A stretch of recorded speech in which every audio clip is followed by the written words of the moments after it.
Ang programang ito ay rated SPG. Striktong patnubay at gabay ng magulang ang kailangan. Maaaring may masiselang tema, lengguwahe, karahasan, sexual, horror o droga na hindi angkop sa mga bata.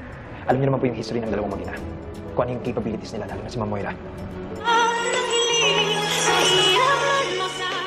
Pagkatapos ngang nanalangin dito ni Annalyn, ay dito naman na dumating itong si Doc Lendon Javier at may dalang tubig. At pinakalma nga itong si Annalyn.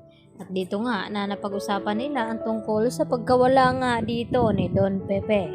At dito naman na naabutan ni Carlos habang nag-uusap itong si Doc Lendon at Annalyn. At dito na sinasabi ni Doc Carlos na tama ba ang kanyang narinig na pinagbibintangan ni Annalyn itong si Zoe at yun daw ang sinabi niya kay Lynette.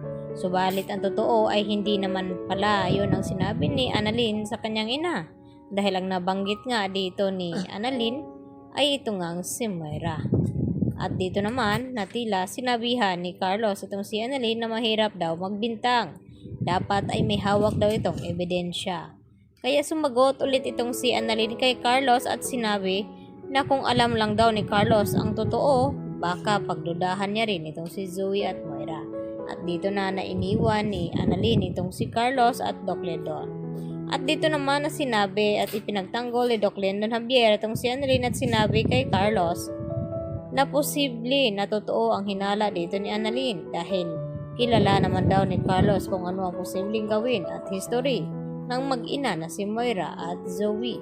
Kaya walang imposible na tama itong si Annalyn na may kinalaman itong si Moira sa pagkawala ngayon dito ni Don Pepe. Kaya naman upang makumpirma dito ni Doc Carlos ay nagpasya itong tawagan itong si Zoe at pinapunta sa stage na sa ganon ay mag-usap daw silang dalawa dahil may importante daw itatanong itong si Carlos. At dito na nga na dumating itong si Zoe ay agad na sinabi ni Carlos kay Zoe na aminin ito na kung involved ba itong si Zoe sa pagkawala dito ni Don Pepe dahil alam niya na may kinalaman ito at wag daw matakot na magsabi dito kay Carlos dahil anak naman daw siya nito at kakampi niya daw itong si Carlos.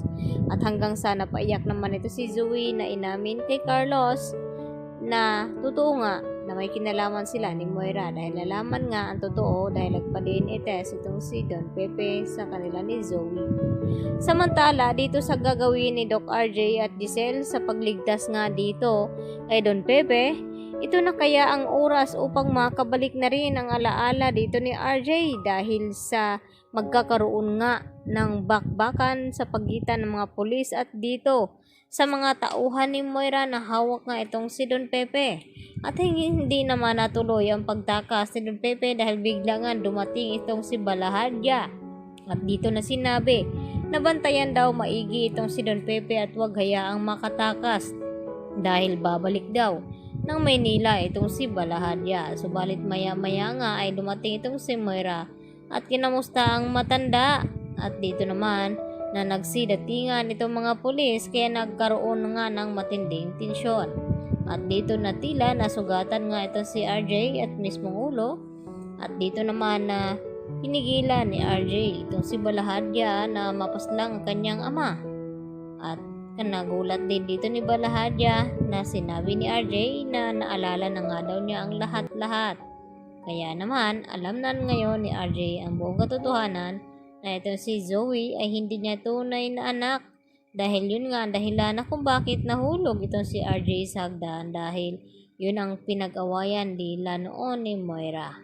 Kaya yan naman ang ating pagkatutukan at aabangan bukas mga kapuso. Dito lamang yan sa Abot Kamay na Pangarap. Yan lang po at marami pong salamat.